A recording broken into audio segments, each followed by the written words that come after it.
அனைவருக்கும் வணக்கம். இது அம்மாச்சி கைப்பக்குவம். இன்றைக்கி நான் செய்ய போகிறது தக்காளி மிளகு ரசம். எங்கள் வீட்டில் நான் எப்படி வைக்கணும் அதை மாதிரி வச்சு கட்டுறேன் பாருங்கள்.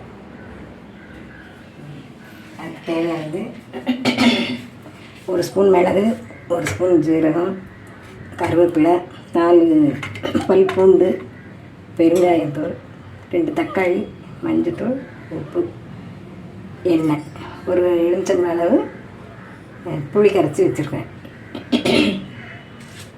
இப்போ நான் இது மிளகு, ஜீரகம், பூண்டு, தக்காளி, கருவேப்பிலை இவ்வளோ போட்டு இப்போ நான் மிக்ஸி ஜாரில் அரைக்க போகிறேன். ரசத்துக்கு தேவையான பொருட்களை அரைச்சி எடுத்துக்கிட்டேன். இப்போ ரசம் எப்படி வைக்கிறதுன்னு சொல்கிறேன் பாருங்க. இப்போ ஸ்டவ் பற்ற வச்சுருக்கேன். எண்ணெய் ஊற்றுங்க. எண்ணெய் ஊற்றுங்க. கடுகு உளுத்தம் பருப்பு போடணும். கடுகு பொரிஞ்சிட்டு இப்போ காஞ்ச மிளகாய் 2 கிள்ளி போடணும். கிள்ளி போட்டு வதக்கிக்கிடணும். அது வதங்கினோடனே அரைச்சி வச்ச ரச பொடி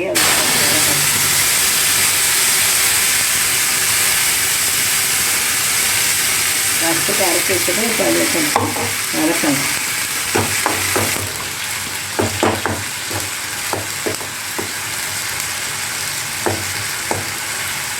அது நல்லா கொதி வந்த உடனே 1 எலுமிச்சம்பழம் அளவு புளி எடுத்து கரைச்சி வச்சுருக்கேன். அதை அதில் ஊற்றி வைப்பேன்.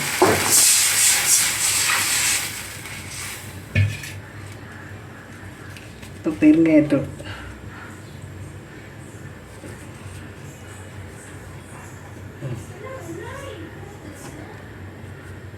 பெருங்காயத்தூள் போட்டேன். கொஞ்சம் மஞ்சத்தூள், மஞ்சப்பொடி போடுறேன். அதுக்கு உப்பு தேவையான அளவு உப்பு போட்டேன். இப்போ தேவையான அளவு தண்ணி ஊற்றி கொதிக்க விடணும்.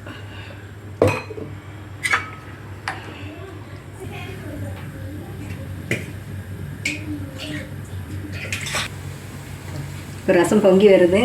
பொங்கி வந்த உடனே கொத்தமல்லி தலையை தூவி இறக்கிடணும். ரொம்ப நேரம் கொதிக்க விட்டால் அது ரசம் கடுத்த மாதிரி ஆகிடும். அதனால் அது பொங்கி வரவும் ஆஃப் பண்ணிடுவேன்.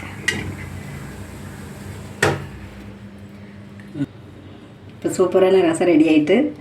இந்த ரசம் சின்ன குழந்தைகள் கூட ஊற்றி சாப்பிட்லாம். ஏன்னா தக்காளி எல்லாம் முழுசாகவே இருக்குது. அதில் ரசத்துக்குண்டான ஜாமான் தக்காளி எல்லாமே அரைச்சி வதக்கி தாளிச்சு வந்துட்டு பண்ணியிருக்கேன். இது செரிமான சக்தி கூடுதல் உள்ளது ரசம். இது வச்சு சாப்பிடுங்க, சுவையாக இருக்கும். இந்த வீடியோ பாருங்கள். ரசம் நல்லாயிருக்கும். செஞ்சு பாருங்கள். உங்களுக்கு செய்யவும் ஈஸியாக இருக்கும்.